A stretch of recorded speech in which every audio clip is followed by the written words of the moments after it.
Welcome to this episode of Liberty Creek. On this episode, we're going to be in the shop and we're going to discuss drills and drivers. As you know, I love tools, and as you see here, I have plenty of drills and drivers. I even have a 12 volt up at the cabin of a drill and driver set that goes with the radio. And yeah, as you can see, I have an addiction to drills and drivers here. Now, we're going to go over a couple of these, which happen to be my favorite, and I'll tell you why. But a lot of people out there just don't know how to use a drill correctly and what's the difference between a drill and driver. Exactly what's going on these days is my go-to is always a driver. I'm always grabbing the driver. But there is a time and place for the drill. There's also a hammer drill. There is also a right angle drill. And those come in different formats and stuff. A lot of people wouldn't have a lot of use for a right angle drill to actually go out and purchase one.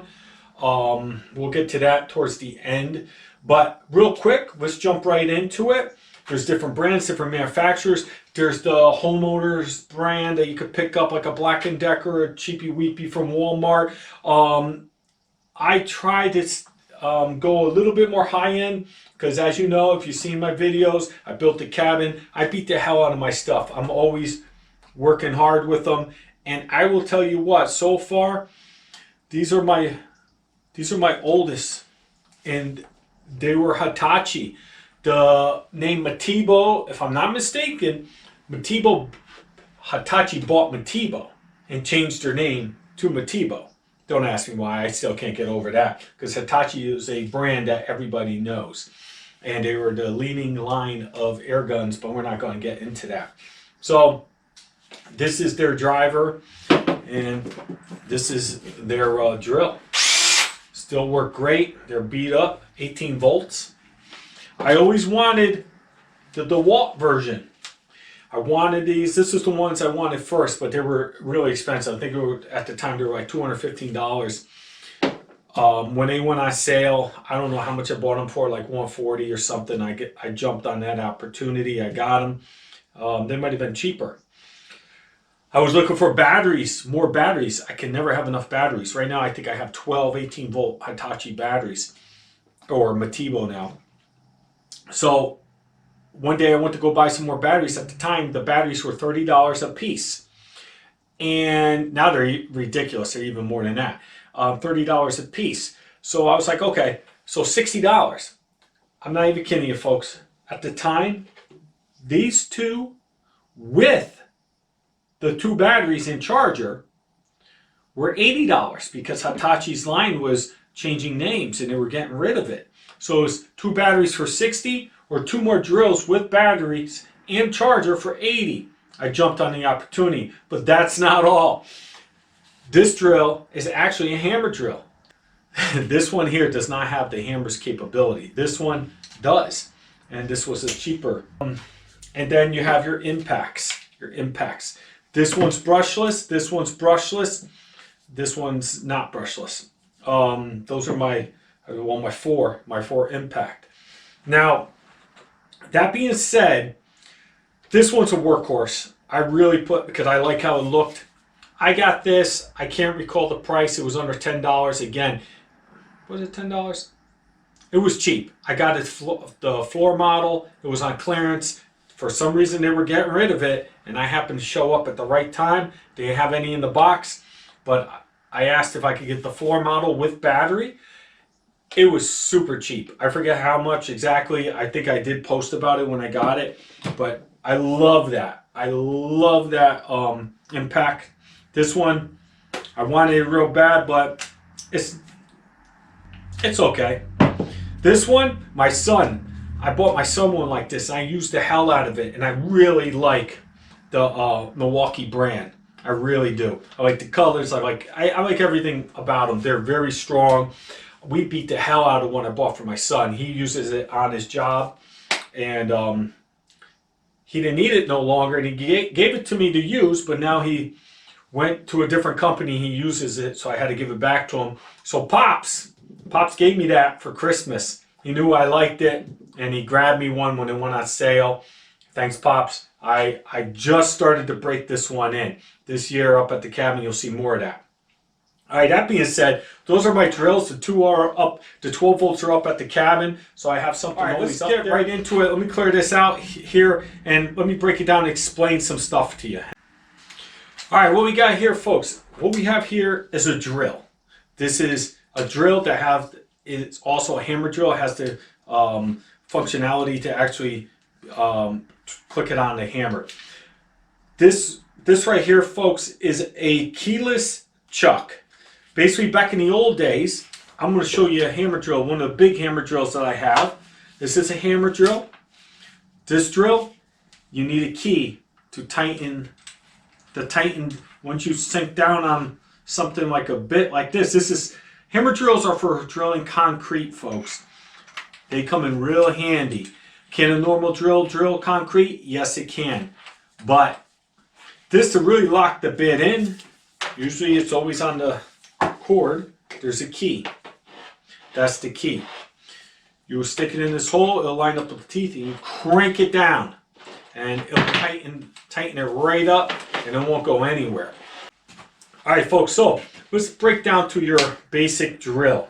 Basic drill has the chuck. This is a keyless chuck. There's the teeth. You can open and close it just by putting it in reverse and forward. On the top here, you have a high and low.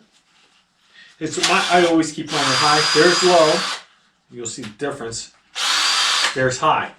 All right, now this is an 18 volt. This right here, this is called a clutch. A lot of people don't understand what a clutch does on a drill.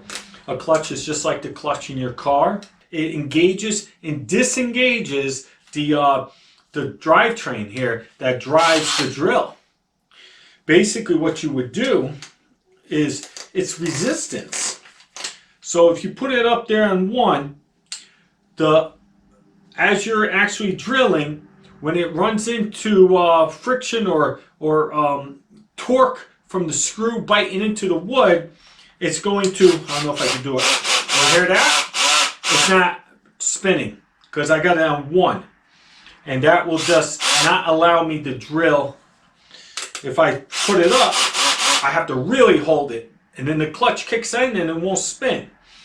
The best thing what a clutch is for is when you're with those tiny screws, or you're doing any cabinet hardware, stuff like that. You're drilling into plastic and you're trying to sink a screw into plastic or something like that, some decoratives.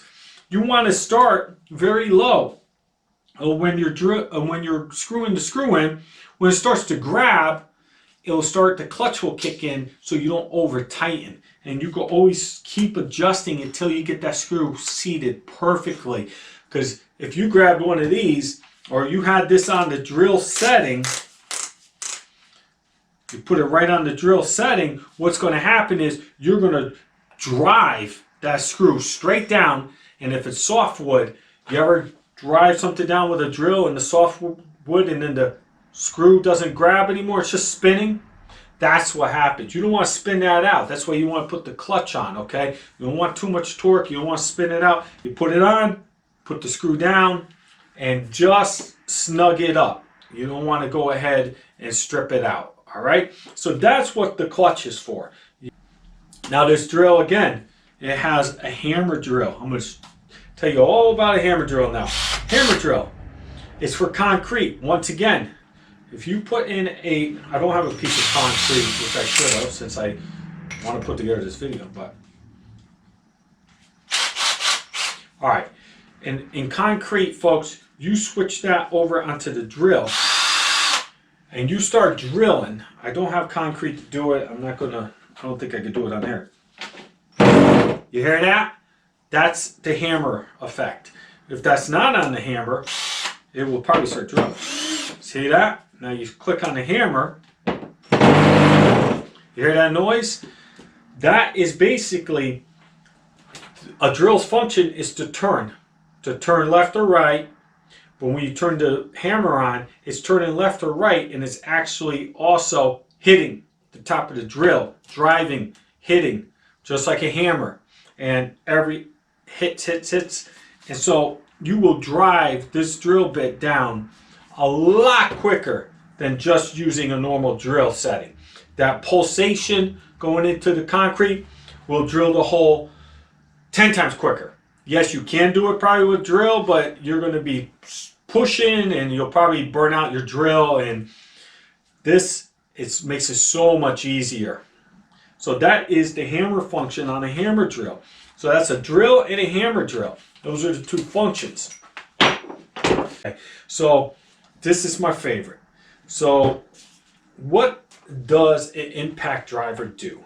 Many of you probably have seen that before. This is the small mechanic carpenter version of it, okay? Anybody that's doing anything that's fastening something down will grab this for the go-to. I do. I use this thing for everything. My Pops is always yelling at me. By the way, Pops got me this. But impact drivers. Where did we first have seen one? When I was probably like 16 in mechanics class in high school, when they used to have good shop classes, I had mechanics for 4 years, and remember that sound? I do. Yeah. So that's what it is. Those take off lug nuts off of cars. This one, I guess it could. I wouldn't trust the neck on it. You could do all types of things on this. This has a 1/4-inch hex bit holder. It's not. That's the chuck. That's what it is. It doesn't slip because it's got that hex shape. It's not going to slip like bits in a normal standard drill. And they sell all types of bits for these things. They even sell drill bits. And I'll tell you what, it's my go-to. When I just want to drill a hole, I'll grab it. Some of the newer models, you just stick them in, they'll clip, and you can't pull them out. I don't have any like that. You still have to pick up, drop, and now it's locked in, okay? It's not going anywhere. When you want to take it out, pick up, pull it out. Now, they sell all types of attachments. You could put sockets on, as I always, and you might have seen this on my other videos. For those of you who don't know, I built a cabin in the woods, and I have a whole series on it. And I always have all types of little socket. If you're driving a bunch of lag bolts or whatever you have, and you know, for the deck up at the cabin, I did some pretty big lag bolts, very long lag bolts. This would never be able to do it. But with the power here,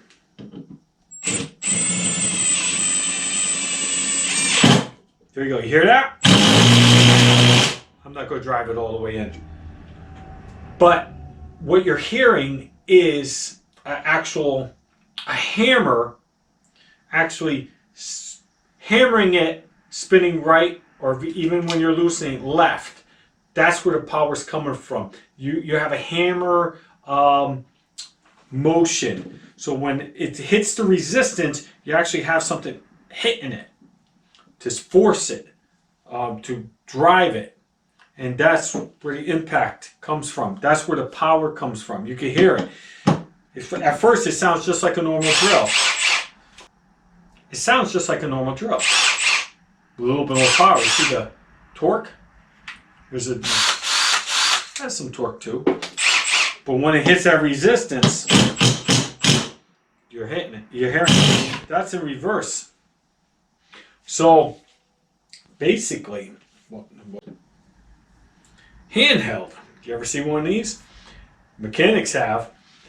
When you got that rusted bolt that won't come out, won't move, and you need it to come out, you would put that on the head, and with your hammer, you'll strike the end, and this will force an impact of a turn. And this is to get really stubborn, frozen bolts to come out. You put this on, you give it a whack, and it will slowly start taking it out. Or it's going to snap, but this is the last resort.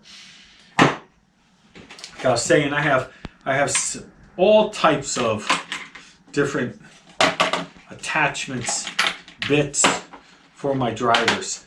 whole sockets, all different heads for different screws and bolts.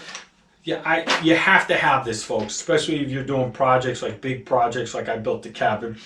I swear every maker of a screw has a different type of head because they want you to buy their stuff.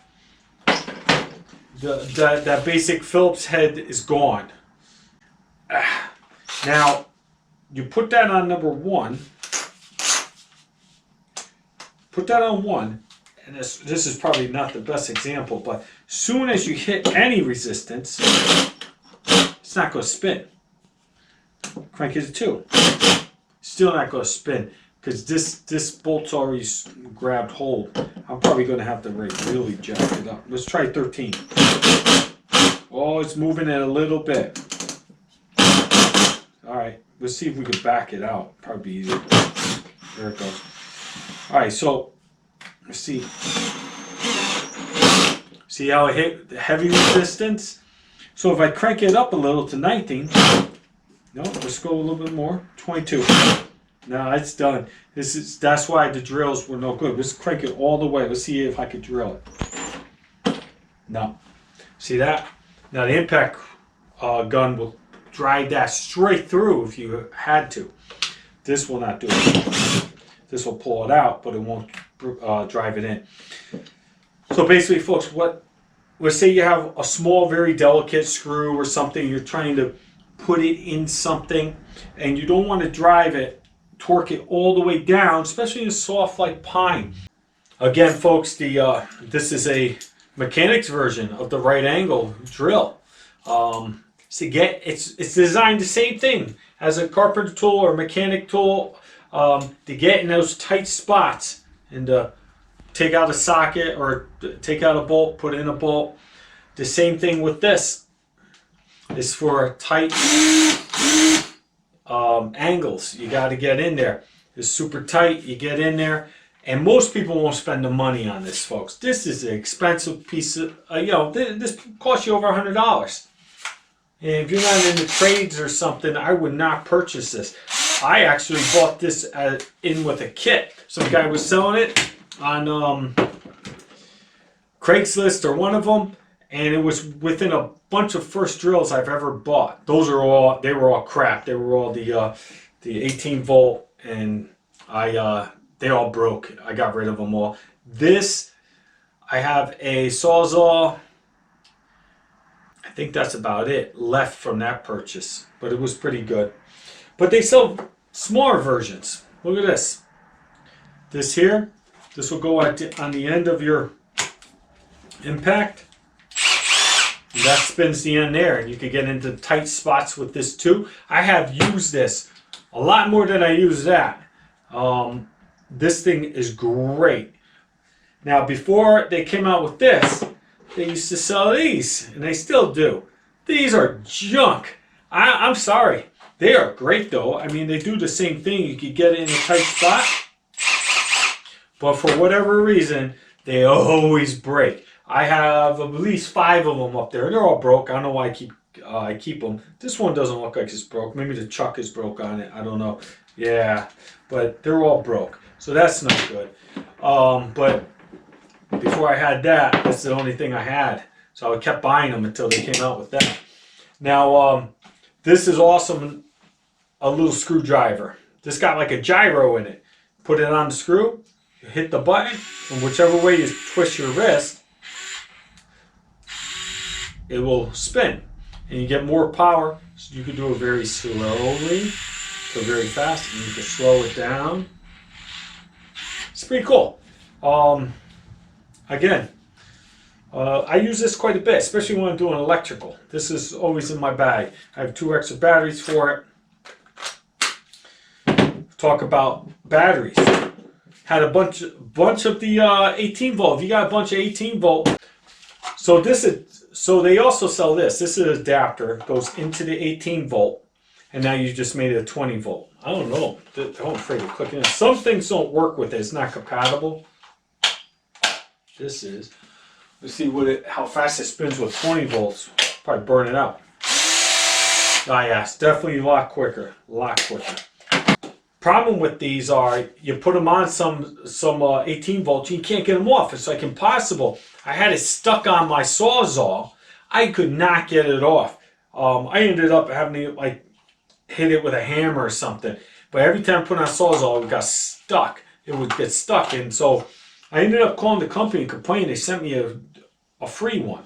At the time, it cost me $75 for 2 batteries and this adapter.